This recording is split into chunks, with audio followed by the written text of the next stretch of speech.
Olá, tudo bem? Paz, tenho uma palavra de Deus para compartilhar com você. Na reflexão de 18 de agosto, cuja leitura do dia na carta aos Gálatas, capítulos 1 e 2, e também livro de Jó, capítulos 4 e 5. Tenho uma carta às igrejas evangélicas. Uma carta às igrejas evangélicas. Se você puder pegar a sua Bíblia, acompanhe comigo, por favor. Se não estiver próximo a ela, não tiver como pausar o vídeo, ouça com muita atenção. Diz assim, Gálatas, capítulo 1, dos versos 1 a 10, a santa e poderosa palavra de Deus. Paulo, apóstolo, não dos homens, nem por homem, mas por Jesus Cristo e por Deus Pai, que o ressuscitou dentre os mortos, e todos os irmãos que estão comigo, às igrejas da Galácia.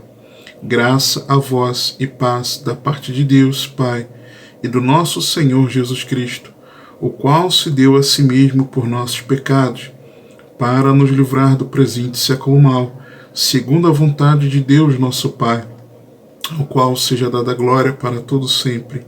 Amém. Maravilho-me de que tão depressa passasseis daquele que vos chamou a graça de Cristo para outro evangelho, o qual não é outro, mas há alguns que vos inquietam e querem transtornar o evangelho de Cristo.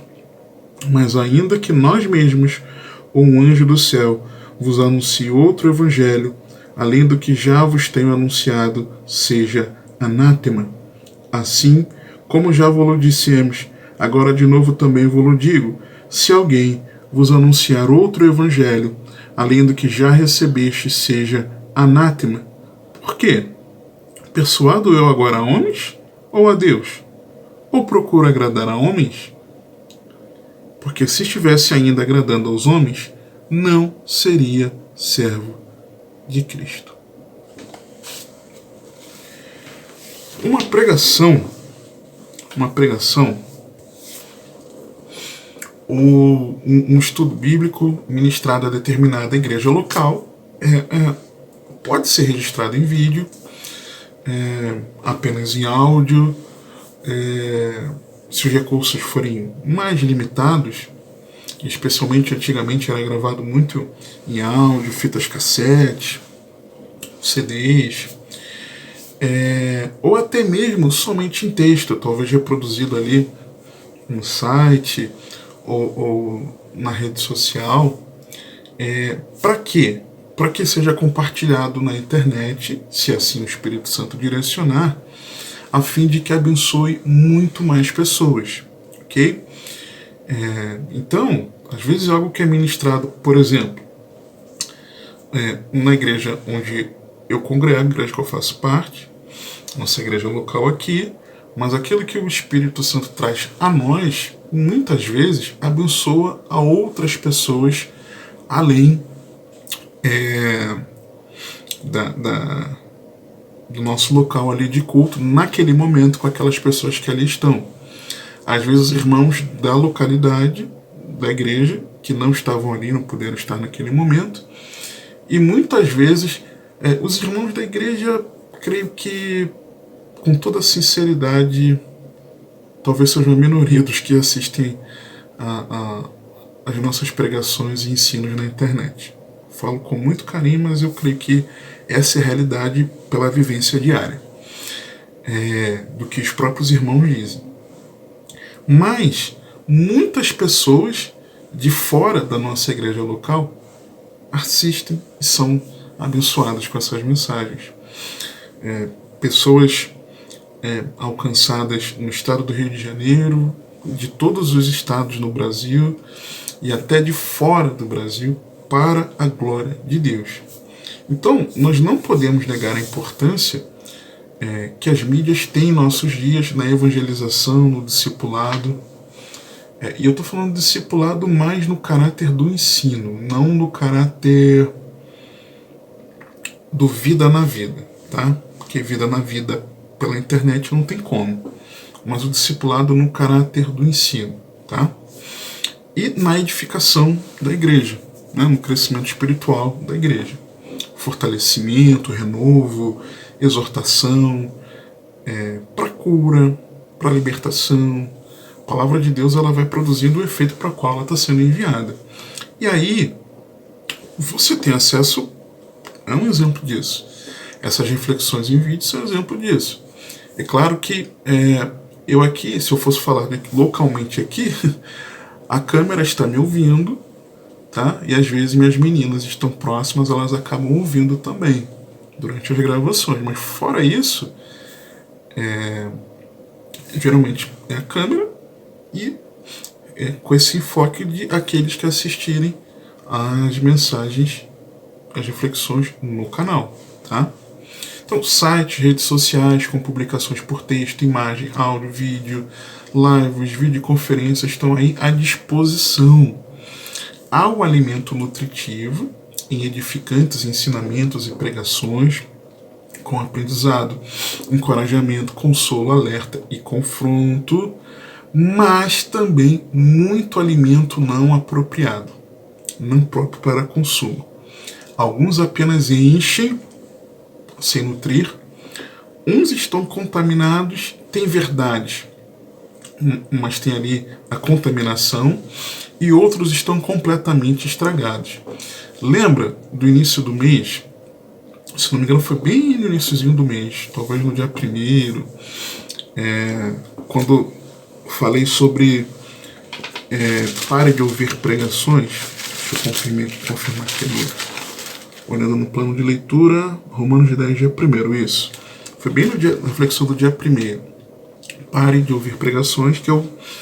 Lembra que eu falava do infrassom espiritual abaixo da faixa auditiva e do ultrassom espiritual acima da faixa, em que eu falei que existe uma faixa de percepção da nossa audição humana, de que cada espécie tem, os animais têm, alguns ouvem abaixo e nós não conseguimos, e outros acima e nós não conseguimos.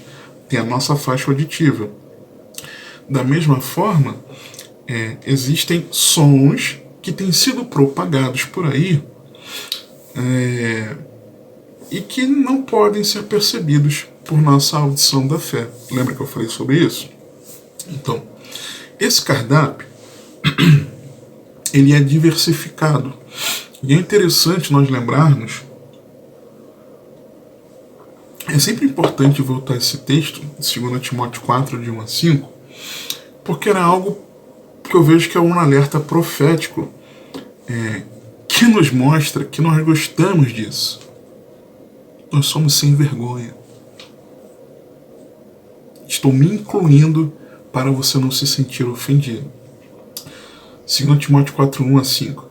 Conjuro-te, pois, diante de Deus e do Senhor Jesus Cristo, que há de julgar os vivos e os mortos, na sua vinda e no seu reino, que pregues a palavra, instes a tempo e fora de tempo, redarguas, repreendas, exortes com toda longanimidade e doutrina, porque virá tempo em que não suportarão a sã doutrina, mas, tendo comichão nos ouvidos, amontoarão para si, isso só é possível no advento na internet, mestres conforme as suas próprias concupiscências, e desviarão os ouvidos da verdade, voltando às fábulas. Mas tu, ser sóbrio em tudo, sofre as aflições, faze a obra de um evangelista, cumpre o teu ministério. Então fica escolhendo, empilhando as inscrições nos canais, as suas playlists, escolhendo aquilo que vai ouvir, os seus livros, né, de ensinos bíblicos, teológicos, sabe? É o que tem acontecido. E esse é o ponto do que Paulo está fazendo aqui na carta. Ele está trazendo um perplexo, um grave e um urgente alerta para as igrejas que se diziam do Evangelho. É uma carta às igrejas evangélicas da região da Galácia. Igrejas que iniciaram no Evangelho, por isso evangélicas, na região da Galácia. uma carta às igrejas evangélicas. As cartas no Novo Testamento, é importante vermos que, assim como nesses dias, diversas mensagens têm sido compartilhadas pelas mídias, alcançando muitos irmãos de diferentes ministérios, não era algo incomum que uma mesma carta servisse como instrução a diferentes igrejas. Por exemplo, Colossenses 4,16. E quando esta epístola tiver sido lida entre vós, fazei que também o seja na igreja dos Laodicenses, e a que veio de Laodiceia, lede a vós também. Paulo não havia nem conhecido os irmãos de Colossos, mas, recebendo a visita de Epáfras, provavelmente na sua primeira prisão em Roma, aquela prisão domiciliar, Epáfras, que era o pastor da igreja de Colossos, compartilhou para Paulo algumas dificuldades, e Paulo estava aqui na carta instruindo a esses irmãos. E por que Laodiceia? Porque Colossos, Laodiceia e Hierápolis eram cidades próximas, como se formasse uma região metropolitana, ok? Vamos chamar assim. Uma região metropolitana, cidades ali juntas, ok? Vizinhas. Lembra da carta à igreja de Laodiceia em Apocalipse? Que fala tu não és nem quente, nem frio. Quem dera fosses quente ou frio, mas vomitar-te-ei da boca por causa das águas que chegavam a Laodiceia, vindo de Colossos e também de Hierápolis. Uma era quente, termal, e a outra fria. Quando vinham os aquedutos trazendo a água para dentro de Laodiceia, a água se misturava ali, talvez por algumas brechas, algumas coisas, e ficava uma água nem fria nem quente, não servia nem para um propósito nem para o outro, do qual servia nessas outras cidades. Tá? Então elas eram juntas. Então, eram igrejas próximas. Então a carta aos Colossenses serviria aos irmãos de Laodiceia, e a carta aos irmãos laodicenses serviria aos irmãos em Colossos. Okay? Dos 27 escritos do Novo Testamento, 21 são cartas. A maioria contendo dados sobre os remetentes e os destinatários, como também saudações. Essa aqui, por exemplo, mostra isso. São cartas onde os apóstolos, inspirados pelo Espírito Santo, nunca podemos nos esquecer disso. Tá? É viagem de Pedro, é viagem de Paulo, é viagem de Judas, é viagem de João, é viagem de Tiago, mesmo Tiago não fazendo parte ali e Judas, não fazendo parte do apostolado inicial, tá? A viagem do escritor aos Hebreus, não é. Não é a viagem deles, tá? Pelo contrário, inspirados pelo Espírito Santo, interpretaram a doutrina de Cristo, instruindo os primeiros cristãos acerca da fé e da conduta cristã. Eu falei sobre a doutrina dos apóstolos em alguma reflexão que eu não me lembro qual, explicando sobre o porquê da importância dessa doutrina dos apóstolos. Então as cartas estão divididas em dois blocos, as paulinas e as gerais. Paulinas, a sua maioria, 13 cartas, ou epístolas escritas por Paulo. As 9 primeiras a igrejas, Romanos, as 2 aos Coríntios, Gálatas, Efésios, Filipenses, Colossenses, as 2 aos Tessalonicenses, seguida depois de 3 para orientar pastores, 1 e 2 Timóteo, além de Tito. E por fim, tem aquela história cativante do apelo de Paulo ao cristão Filemão pela libertação do escravonésimo. Eu falo sobre essa carta, a graça que permanece, alguma coisa assim, falando sobre a graça na saudação, graça a vós, e depois a graça que permanece no final da carta. E as epístolas gerais, tá? O segundo bloco, que são 8 cartas, as paulinas 13, gerais por não serem destinadas a uma igreja específica. A Epístola aos Hebreus não se sabe ao certo quem foi o escritor, mas a sua inspiração divina é incontestável. Então nós temos das gerais Hebreus. Eu sei que tem gente que discorda, atribui a Paulo, mas não dá para bater martelo, tem elementos contra. Então, Hebreus, Tiago, 1ª, 2ª Pedro, 1ª, 2ª e 3ª João e Judas. Entre os vários estilos, além das cartas pessoais, estão também as epístolas e o chamado mandato, os escritos daquela época, tá? Do 1º século. A carta pessoal era uma carta pessoal média na antiguidade, consistia de menos de uma página do que seria o nosso do manuscrito do Novo Testamento grego, ok? Eram chamadas de cartas pessoais. Epístolas, que na antiguidade eram tratados filosóficos colocados em forma de carta. E para essa forma literária, foi se cristalizando o nome epístola, que deriva da palavra grega epistole, que significa carta. Tecnicamente falando, para ser mais preciosista, na realidade, as cartas de Paulo não seriam epístolas. Por quê?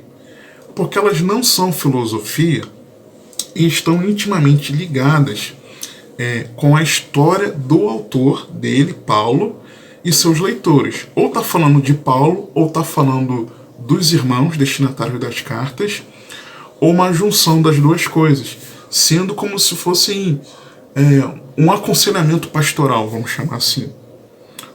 Uma escola bíblica para aqueles irmãos que ele conhecia ou pessoalmente, ou tinha muitas informações a respeito deles, tá? E o terceiro tipo, além das cartas e da epístola, são os mandatos.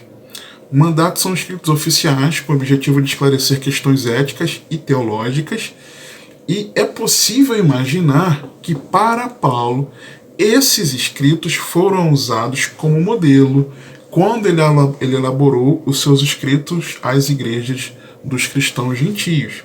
Então o que nós hoje chamamos de epístolas paulinas era na verdade um mandato, tá? Um mandato. Tinha o objetivo de resolver questões éticas e teológicas. Ou seja, o que Paulo escrevia, usando esse meio de comunicação vigente, tinha um enorme peso, ok? E apesar de ser um cuidado à distância, não ali pessoalmente, era a forma como ele tinha, não era meramente teórico, mas ele trazia sim doutrina, mas trazia a prática, tá? E as epístolas paulinas, elas eram para valer. É o exemplo dessa aqui, tá? Não havia problemas se elas fossem chamadas de mandatos paulinos, porque são de fato parte das escrituras sagradas. Lembra de Pedro na 2ª carta, quando ele fala como bem nos lembra, falando das questões escatológicas, como bem nos lembra nosso irmão Paulo nas suas cartas, às vezes difícil de entender para alguns, que alguns distorcem, bem como as outras escrituras. Se ele fala outras escrituras, ele está dizendo que as cartas de Paulo também fazem parte das escrituras. Ou seja, sendo mais preciosista, será melhor chamar de mandato do que epístola, tá? Porque não trata de algo filosófico, mas trata de algo pessoal, doutrinário, teológico e ético, trazendo um peso, tá? A palavra de Deus. É a palavra de Deus, como lá em 1 Tessalonicenses, no capítulo 2, no verso 13, se eu não me engano, ele diz que os irmãos de Tessalônica recebiam como de fato a palavra de Deus, tá? Podemos aprender com as cartas alguns princípios bíblicos muito importantes a serem aplicados, bíblicos e cristãos. Lembrando que as cartas trazem a interpretação dos apóstolos sobre os ensinos de Cristo mediante a nova aliança, ok? Ser aplicados nas mensagens compartilhadas, não importa o meio. Então, as cartas, como carta aos Gálatas, são exemplo para nós, nos mostrando princípios de como compartilharmos mensagens da palavra de Deus, não importando o meio, seja por uma pregação ali pessoalmente, presencial, seja por algo à distância, ou ensino bíblico, seja usando as redes sociais, seja usando revista, livro, jornal, tá? Não importa a mídia. Que ensinos são esses? E que muitas vezes isso está faltando às nossas igrejas que se dizem do Evangelho, que se dizem evangélicas. Eu vejo, por exemplo, quando aprendemos nas cartas, de que as cartas elas precisam ter o foco que mesmo existindo o meio de comunicação para compartilhar uma mensagem, o foco precisa sempre ser a abordagem presencial, pessoal. Por quê? Porque muitos usam pregações para lavar roupa suja, para falar dos outros, para poder revidar alguma coisa, e não tem coragem, ou ensino bíblico, seja em vídeo, seja em texto, mas não tem coragem de chegar diante da pessoa: ô meu irmão, ô minha irmã, vem cá, você está errado nisso, nisso, nisso, a gente precisa corrigir isso aqui. E acaba usando a pregação no lugar de ir diretamente à pessoa para confrontar. Então, 2 João 1, 12. 2 João, verso 12. Tendo muito que escrever-vos, não quis fazê-lo com papel e tinta. Não quis usar a pregação, não quis usar o púlpito, não quis usar o microfone, não quis usar a sala da escola bíblica, não quis usar o vídeo do YouTube, não quis usar o áudio no Spotify, não quis usar o texto no blog, não quis usar o informativo impresso do boletim da igreja local. Não quis. Mas espero ir ter convosco e falar face a face. Por quê? Porque aí continua aqui, para que o nosso gozo seja cumprido. Quando nós vamos presencialmente, estamos falando, que bênção é. Às vezes a pessoa ouve aquela pregação, aquele ensino, e às vezes dá a entender que a pessoa está falando. Às vezes parece que não é o Espírito Santo falando. Não que a palavra não seja de Deus, mas a pessoa está usando aquele momento para falar contigo. Por que não fala pessoalmente? Lamentavelmente, eu já fiz isso ao longo desses anos, algumas vezes. Pequei gravemente fazendo isso. É errado. Fala com a pessoa. Tá? Fala com a pessoa. Outra coisa, outro princípio, é de que as cartas elas eram lidas por um coletivo. Então, às vezes, é importante você aplicar a palavra de Deus para resolver uma questão que se coloca ali na igreja, por exemplo, no ensino, mas se faz isso com foco no indivíduo. Às vezes a mensagem está indo muito bem, aí de repente o pregador acaba se lembrando de uma questão de um indivíduo e traz o foco, não o foco do olhar, mas o foco do que está falando, só sobre uma questão que viu no indivíduo. Quando nós pregamos e ensinamos assim, tem mais de uma pessoa, você está falando para o coletivo. O Espírito Santo, sim, vai trazer a aplicação individual, mas aquele que está ensinando e pregando não pode perder o foco do coletivo. Sabe? É para o coletivo. 1 Tessalonicenses 5:27. Pelo Senhor vos conjuro que esta epístola seja lida a todos os santos irmãos. E muitos irmãos, ou não irmãos, nem todo que prega ensina é irmão,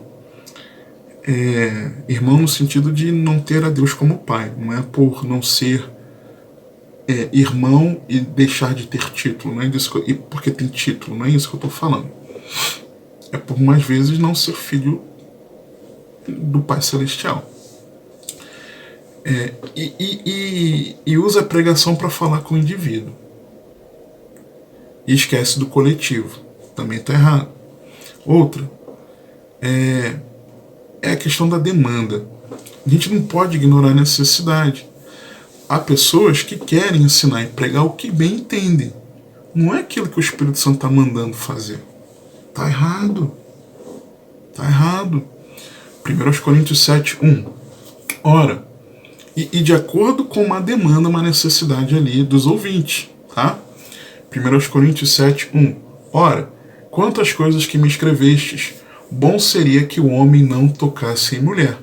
Paulo estava respondendo, 1 Coríntios, questões que os irmãos estavam trazendo para eles.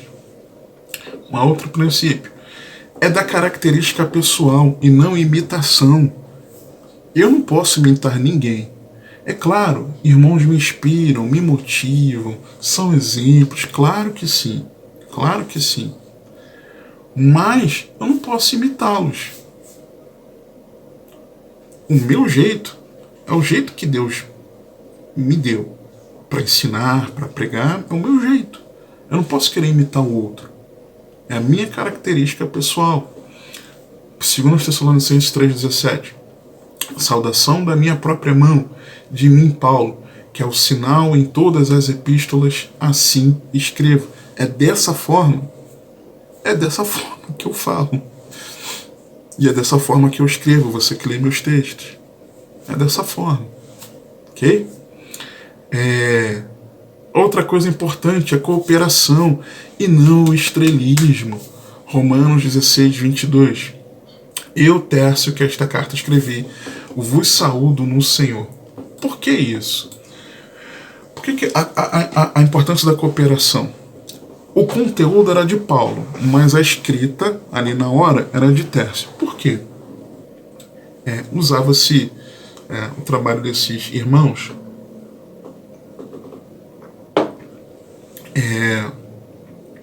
hoje em dia, você não está sozinho, muitas vezes. Você está em cooperação. Por exemplo, o conteúdo vem de Deus, passando por mim, e eu compartilho aqui.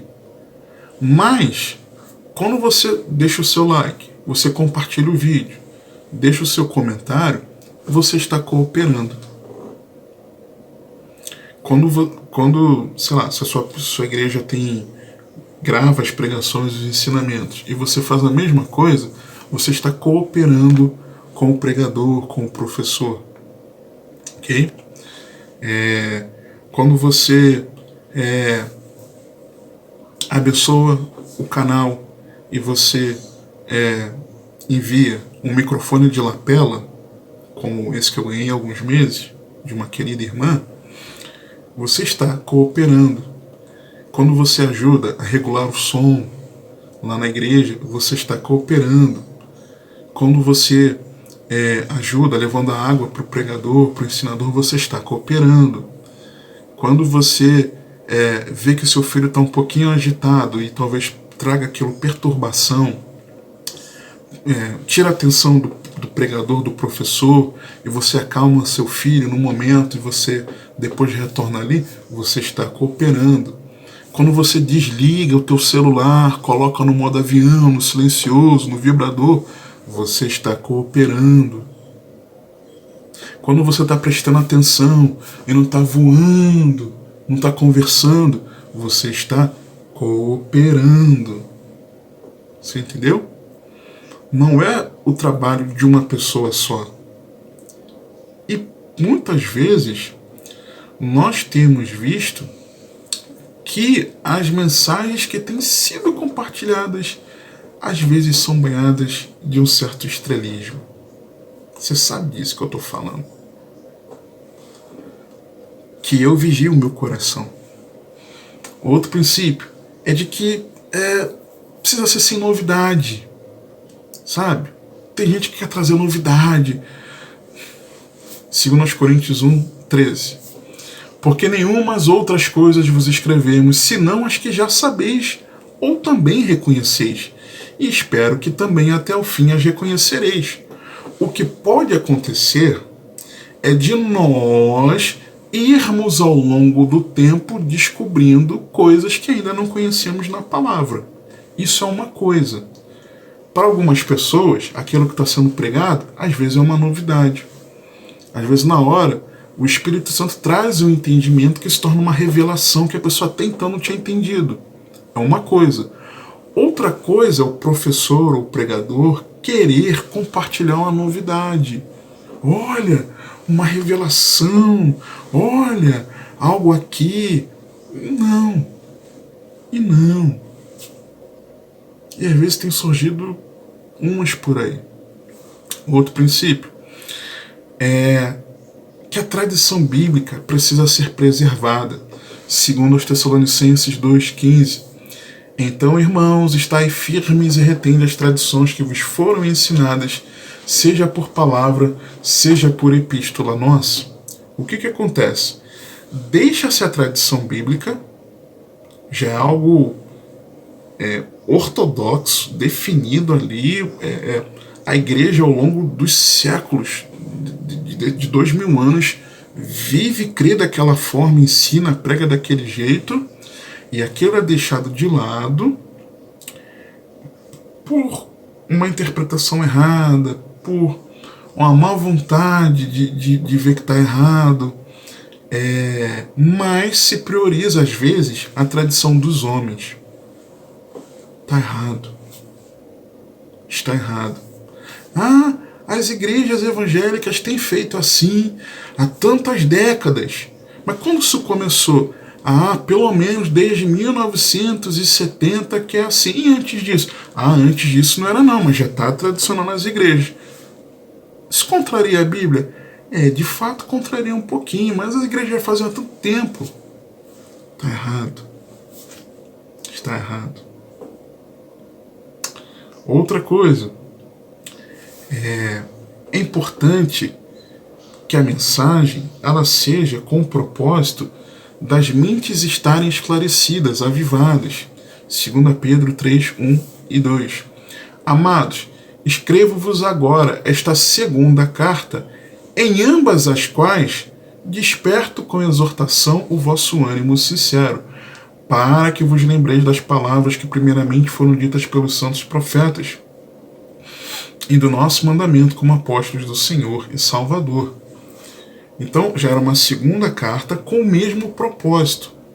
Apesar de elas terem temáticas diferentes, uma fala dos problemas de fora e a segunda dos problemas de dentro. A primeira está tratando do sofrimento da caminhada cristã, e a segunda está tratando das heresias, né? Vamos dizer assim, essencialmente. Então, mas ambas querendo que a mente dos irmãos estejam atentos, esclarecidos, avivados, de que estamos em guerra, de que precisamos estar focados no Senhor. A mensagem tem que ter esse objetivo, de despertar uma mente avivada. Ok? E às vezes não. Às vezes parece que... eu já mencionei aqui alguma reflexão. Certa vez eu evangelizando com o pastor Júlio, e meu pastor, meu amigo, e que evangelizando nós encontramos uma pessoa abordando, se identificou como irmão, na conversa se identificou como um pastor, e que dizia que não queria esclarecer os irmãos sobre algumas questões porque tinha receio de que aquilo esvaziasse a igreja, por exemplo. Não é para manter os irmãos sonolentos, mas é para manter a mente avivada. São coisas diferentes, opostas. Tá? Mais um princípio é a da recorrência para a segurança. Filipenses 3:1. Resta, irmãos meus, que vos regozijeis no Senhor. Não me aborreço de escrevermos as mesmas coisas e a segurança para vós. De novo, tá falando isso de novo. De novo. E tenha paciência lá com o seu pastor, com o professor, com o seu discipulador. Tenha paciência comigo.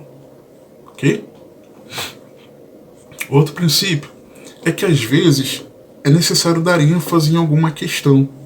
Às vezes algum destaque é necessário. Por isso que às vezes tem coisas que eu estou falando aqui são faladas com mais veemência, com uma tonalidade de voz diferente. Para quê? Para te dar, para ressaltar aquilo. Muitas vezes não vem de mim mesmo, tá? Mas eu sinto que é o Senhor me impelindo a fazer dessa forma naquele momento específico. Gálatas 6:11. Vede com que grandes letras vos escrevi por minha mão. Às vezes é necessário umas grandes letras, ok? Outro princípio é da mudança de prioridade. Eu falo isso direto com vocês aqui. Às vezes eu estou bem focado a compartilhar isso, e de repente o Espírito Santo, peraí, não é isso não, vai por esse caminho aqui.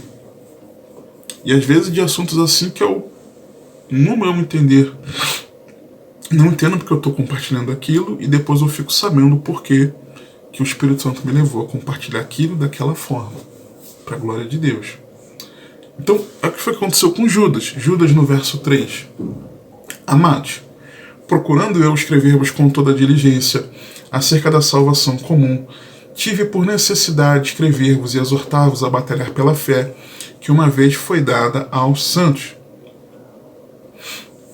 Ele estava escrevendo sobre algo, e aí o Espírito Santo moveu a lhe mudar a prioridade para a importância da batalha pela fé. Uma maior contundência, às vezes precisa. Deus é amor? Mas também é fogo consumidor. Então tem coisas que você fala com mais veemência. Você não vai falar que Deus é fogo consumidor, às vezes, de uma forma bem monótona. Você vai falar com uma certa contundência. Romanos 15 a 16 e 16. Mas, irmãos, em parte vos escrevi mais ousadamente, como para vos trazer outra vez isto à memória, pela graça que por Deus me foi dada, que seja ministro de Jesus Cristo, para os gentios, ministrando o Evangelho de Deus, para que seja agradável a oferta dos gentios, santificada pelo Espírito Santo.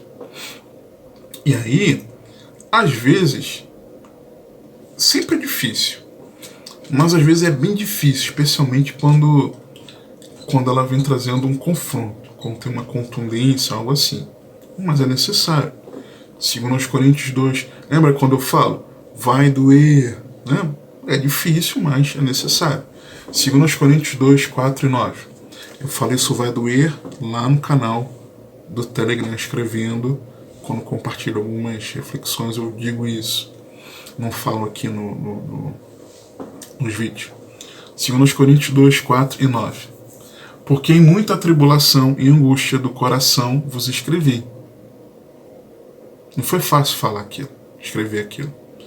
Com muitas lágrimas, não para que vos entristecesseis, mas para que conhecesseis o amor que abundantemente vos tenho, e para isso vos escrevi também, para que por esta prova saber se sois obedientes em tudo. Pode também entristecer. Segundo os Coríntios 7, 8 a 10. Porquanto, ainda que vos contristei com a minha carta, não me arrependo, embora já me tivesse arrependido, por ver que aquela carta vos contristou. Ainda que por pouco tempo, agora folgo, não porque fostes contristados, mas porque fostes contristados para arrependimento, pois fostes contristados segundo Deus, de maneira que por nós não padecestes dano em coisa alguma, porque a tristeza segundo Deus opera arrependimento para a salvação, da qual ninguém se arrepende, mas a tristeza do mundo opera a morte. Só que por mais que venha nessa pegada, que às vezes é necessária, pode entristecer com contundência, não tem que ter cuidado para não exagerar o tom, segundo Coríntios 10, 9. Para que não pareça como se quiserem intimidar-vos por cartas. E é para ser usado o mesmo tom presencial, não pode de púlpito ser de uma forma e face a face ser de forma diferente. Por vídeo ou por texto de uma forma, face a face de forma diferente. Não pode. Segundo Coríntios 10, 10 a 11. Porque as suas cartas dizem são graves e fortes, mas a presença do corpo é fraca, e a palavra é desprezível.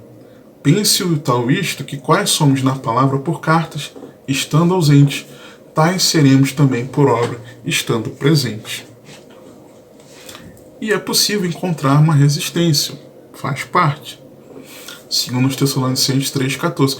E tem uns que deixam de falar a verdade em amor, mas deixam de falar com medo da resistência. Quer ser amiguinho dos irmãos, ao invés de falar a verdade, como pastor. Essa é a realidade.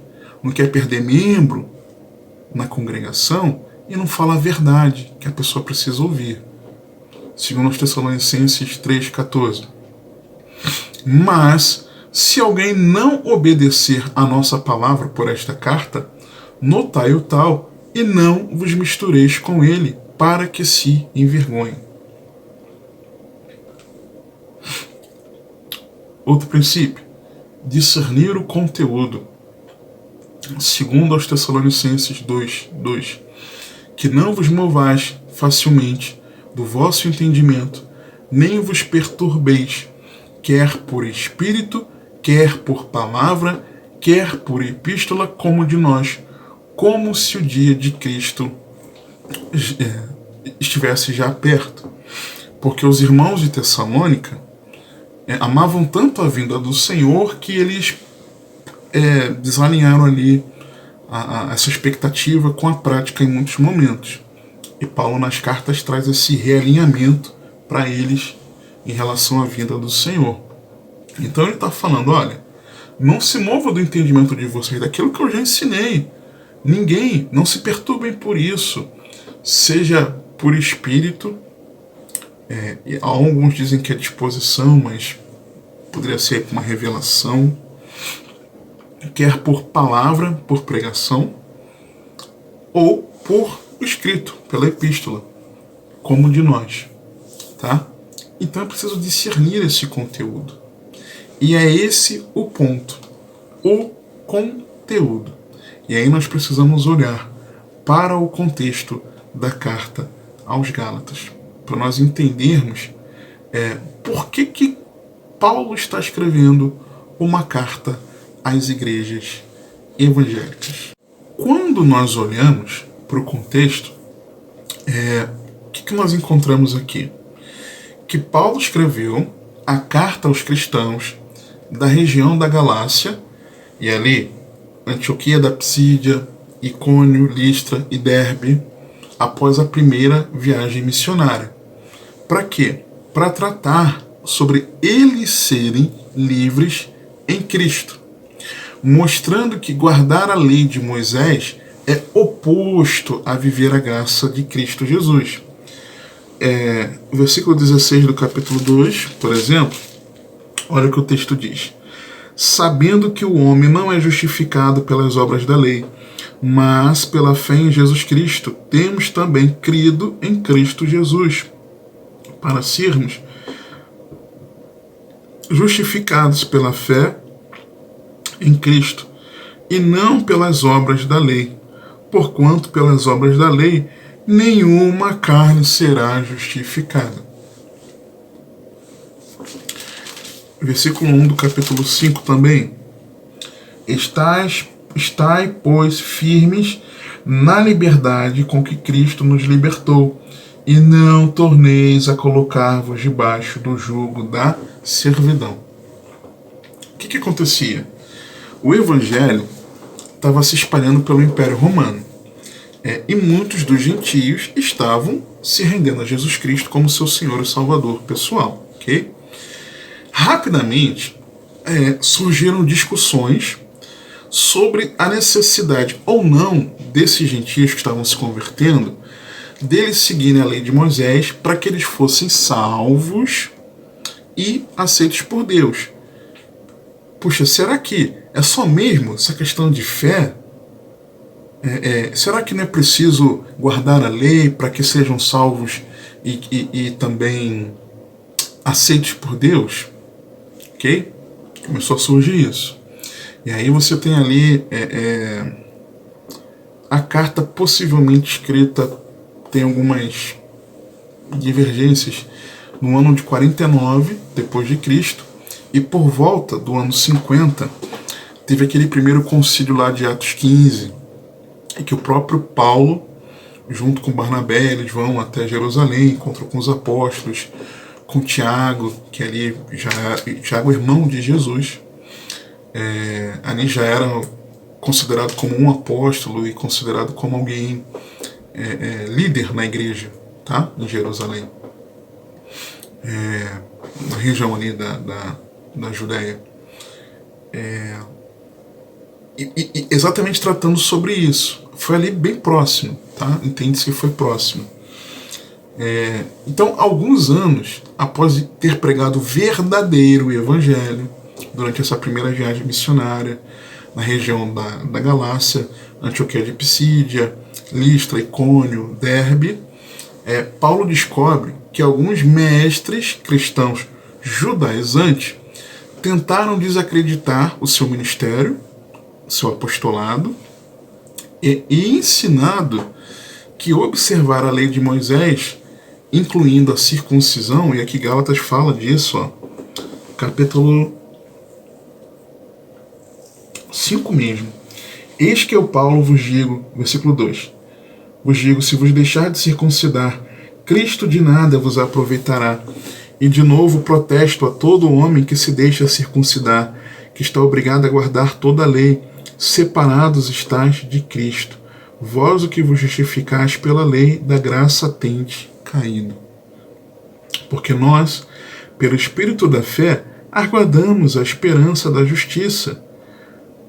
Ou seja, não se precipita, tá? Aguardamos, não se precipita. Porque com as nossas obras da lei. Porque em Jesus Cristo nem a circuncisão tem valor algum, mas sim a fé que opera pelo amor. E possivelmente também a questão do sábado, porque no capítulo anterior, versículos 9 a 11. Mas agora, conhecendo a Deus, ou antes sendo conhecidos por Deus, como tornais outra vez a esses rudimentos fracos e pobres, aos quais de novo quereis servir? Guardais dias e meses e tempos e anos, receio de vós que não haja trabalhado em vão para convosco. Então, guardando dias, provavelmente o sábado aqui tá implícito aqui, ok? Se o judaísmo foi o berço do cristianismo, os primeiros cristãos eles eram praticantes do judaísmo, tá? Isso aí não tem como ser diferente, os apóstolos. Mas por mais que tenha sido o berço da fé cristã, poderia também ser o seu túmulo. Se os apóstolos, e não é só aqui em Gálatas, tá? Em outras cartas também, Atos 15 é uma grande expressão disso. Se os irmãos não combatessem isso, talvez a fé cristã tivesse naufragado. Era necessário combater, batalhar pela fé uma vez dada aos santos, tá? Se o problema dos coríntios era a carnalidade e a meninice espiritual, aqui dos Gálatas é meio que o oposto. É um extremo anseio de um crescimento e um aperfeiçoamento espiritual que acrescentava obras à graça de Deus. O oposto, tá? E se nós formos aplicar isso para os nossos dias? Por exemplo, aplicando para os nossos dias, a Epístola aos Gálatas é como se fosse ela é libertadora, tá? Ela é libertadora. Ela é emancipadora. Ok? Por quê? Porque ela nos coloca à parte de qualquer versão ritualista, legalista ou liberal do Evangelho. Porque versículos iniciais aqui, né? 6. Maravilhe-me que tão depressa passasseis daquele que vos chamou a graça de Cristo para outro evangelho, o qual não é outro. Então, essa carta aqui, ela traz isso para nós, nos livrando de uma versão, seja ritualista, seja legalista ou liberal do evangelho, seja por meio de obras, disciplinas espirituais, vontades pessoais, revelações sobrenaturais ou interpretações particulares para nossa salvação.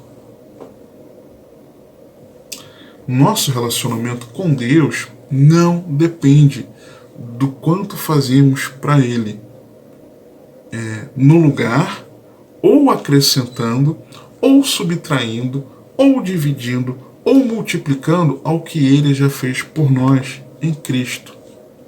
Não pode. Não pode. E aqui, versículo 6, esse que eu acabei de ler, nós vemos que eles passaram do evangelho, que revela a graça, para outra coisa. Muitos do que se dizem evangélicos temos passado, e eu não me digo evangélico, mas eu vou me incluir para não parecer que eu estou fora, porque em muitas coisas, infelizmente, o Senhor vai me mostrando que eu preciso me consertar. Tá? Eu não me rotulo assim, mas para fazer parte. Nós, como igreja, que nos dizemos do Evangelho, muitas vezes nós temos sido ou legalistas, ou liberais, ou ritualistas, e meio que a graça fica de lado. Tá? No versículo 7, na parte A, diz assim: o qual não é outro, mas algum que vos inquieta. Esses ensinos fazem com que as pessoas fiquem inquietas. Inquietas. Os irmãos gálatas estavam inquietos. Eles não estavam em paz. E a verdade é que esses ensinos, que não são a exposição fiel do evangelho bíblico, as pessoas não estão em paz. Está uma igreja atormentada. Por quê? Porque não descansa. Hebreus 4. Não entrou no descanso pela fé, que é Cristo Jesus. Não entrou no descanso. Versículo 7, na parte B, nós vemos que isso acontece porque estão se alimentando de uma mensagem corrompida. Quando o versículo diz: e esses que inquietam querem transtornar o evangelho de Cristo, corrompendo a mensagem. Por que as pessoas não estão de verdade em paz com Deus, descansadas em Cristo? Por que estão inquietos? Porque estão se alimentando de alimento corrompido. É tão simples assim. É por isso. É por isso. Versículo 8, na parte A, quando o texto diz: mas ainda que nós mesmos, e aí ele vem falar em seguida, né, de anunciar um outro evangelho, e Paulo foi quem pregou para eles. Paulo foi o primeiro pastor. Então, o que Paulo está dizendo? Olha, trazendo para os nossos dias, ainda que o pastor, o seu pastor, não pode sair da ortodoxia da palavra. Não pode sair da teologia ortodoxa. Não pode inventar moda. É o que a Bíblia diz, e ponto. Sem ser atualizada. E nós precisamos ficar alertas. O pastor não pode sair dessa teologia ortodoxa, e aquele que recebe esse alimento precisa saber, na palavra, se esse alimento é de alguém que ele confia, de quem foi que o pregou a palavra, de quem o ensina, que está toda semana ali te ensinando, pregando a você, se a pessoa se esse conteúdo é um conteúdo fiel, se é bíblico, cristão, se é o evangelho, se são os ensinos de Cristo, ok? Versículo 8, ainda na parte B, quando ele diz assim, nós mesmos ou um anjo do céu vos anuncie outro evangelho, além do que eu já vos tenho anunciado, seja anátema. Revelações e experiências sobrenaturais não podem trazer uma outra mensagem. Tem gente que diz assim, porque veio algo ao meu coração. Ok, mas lê na Bíblia. Não é isso que a Bíblia diz.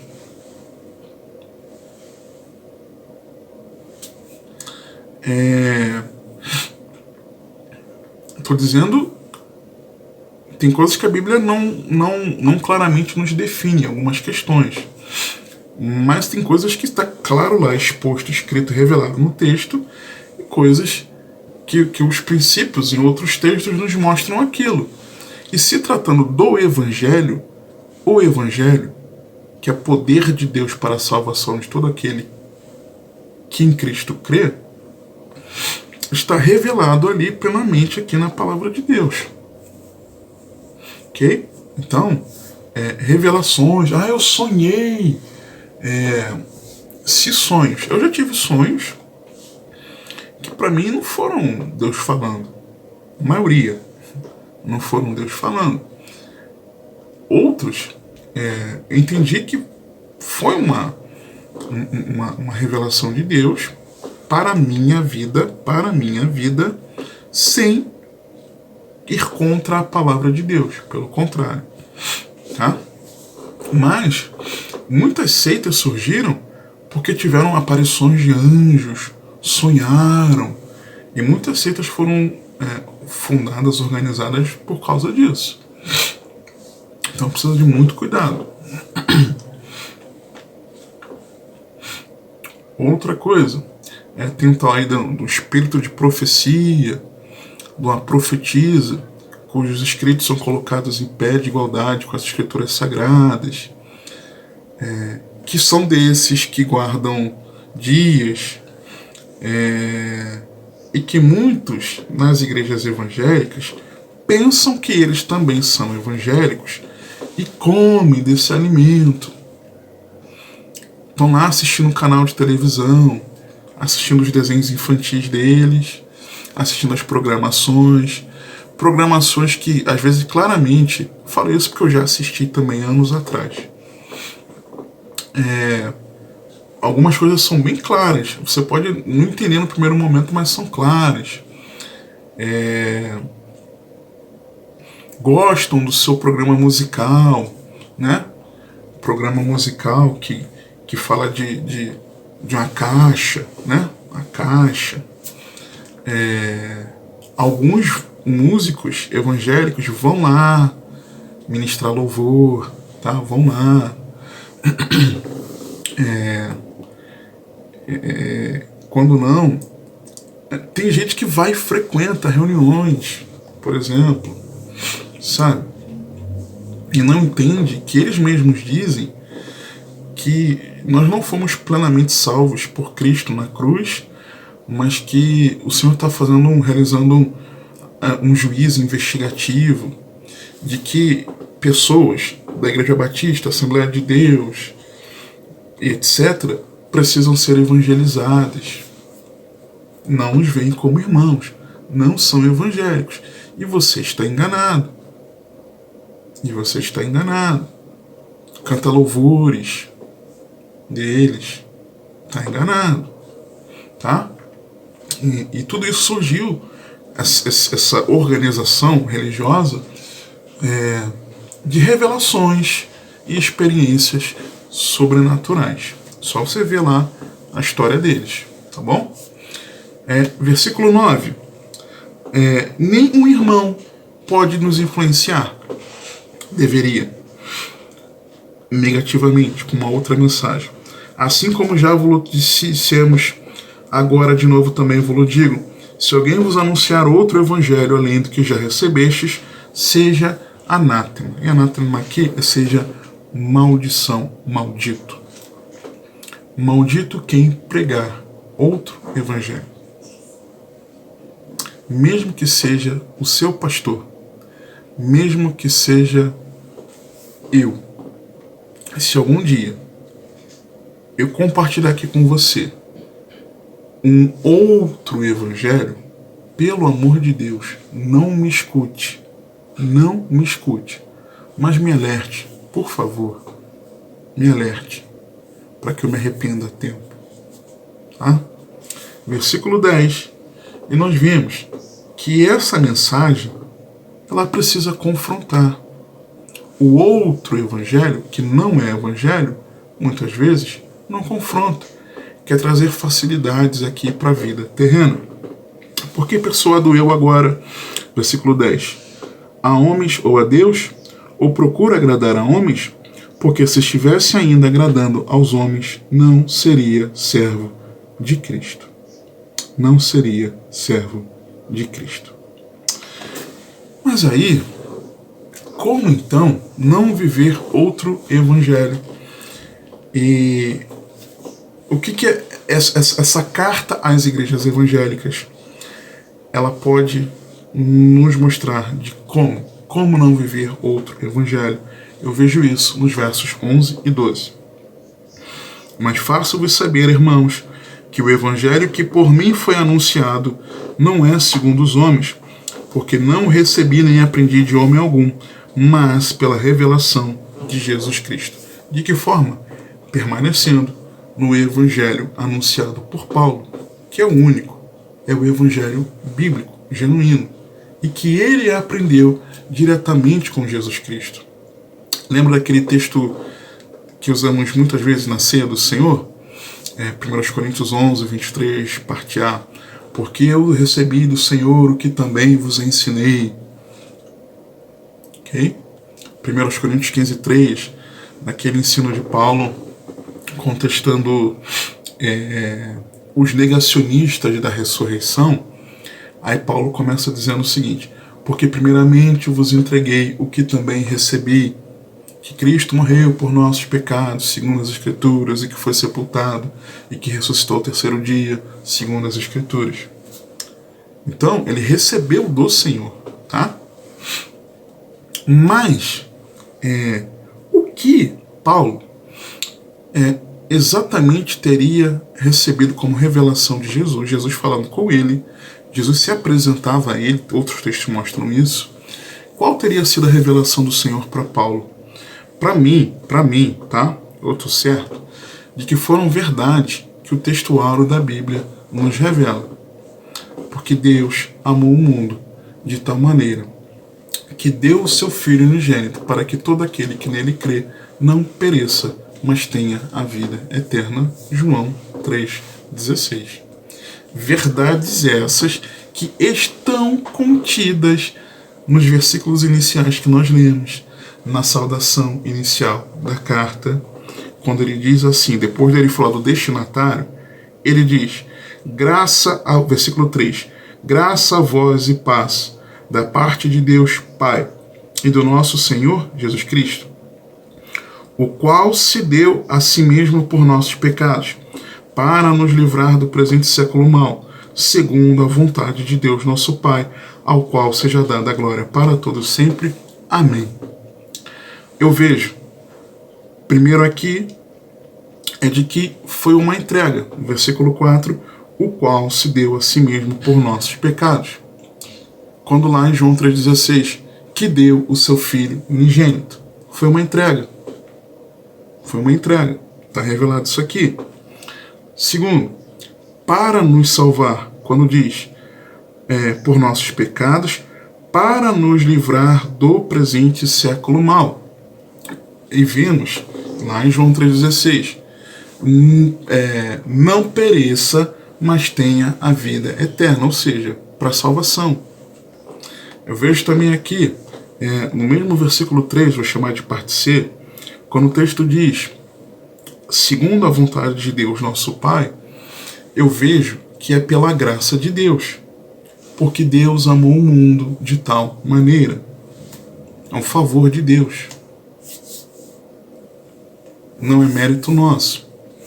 E uma quarta verdade de João 3,16, eu vejo aqui também, é de que quando o texto fala no verso 5, ao qual seja dada a glória para todo sempre, amém, eu enxergo que aqui expressa a verdade de para que todo aquele que nele crê. Por quê? Porque nós demonstramos essa fé quando nós cremos que o Pai comprou a nossa briga, provou o seu amor, enviou seu Filho unigênito, Jesus, o Cristo, e nos reconciliou consigo mesmo para nos dar vida eterna, entregamos a Deus toda a glória. Quando eu creio nisso, tá? E a crença é um dos elementos da fé bíblica. Nós demonstramos essa fé bíblica quando nós confiamos que Jesus é o suficiente Salvador, que voluntariamente, não forçosamente, o qual se deu a si mesmo, se entregou para o perdão dos nossos pecados, para nos tirar desse mundo, desse sistema mundano que já está condenado, e que nada tem a nos oferecer, mas que afronta a Deus, e por isso odeia a Cristo, e por consequência a nós, você e eu, que merecíamos e continuamos merecendo, só para deixar registrado, a condenação eterna. Quando fazemos isso, quando confiamos no Senhor, assim, nós entregamos a Deus toda a glória. A confiança é um outro elemento da fé bíblica. E o terceiro elemento da fé bíblica eu vejo aqui também. Por quê? Quando nós nos comprometemos com os ensinos de Cristo, porque Ele é o Senhor, em obediência e em submissão à vontade de Deus, nós estamos abrindo mão de nós mesmos para que nós entreguemos a Deus toda a glória. Então, uma verdadeira fé bíblica, ela entrega a Deus toda a glória, porque se compromete com seus ensinos, porque confia no Senhor Jesus como Salvador e porque crê que Ele é o Filho de Deus enviado para nossa salvação. Então eu vejo João 3,16 nesses dois versículos aqui, enxergando que o Evangelho nos mostra que foi uma entrega de Cristo para nos salvar dos nossos pecados, pela graça de Deus, porque Ele nos amou de tal maneira, mediante a nossa fé bíblica, de todo aquele que nele crê, que entrega a Ele toda a glória. Amém? Que o Senhor te abençoe e te guarde, que Ele te conduza e governe a sua vida, porque você tem acesso.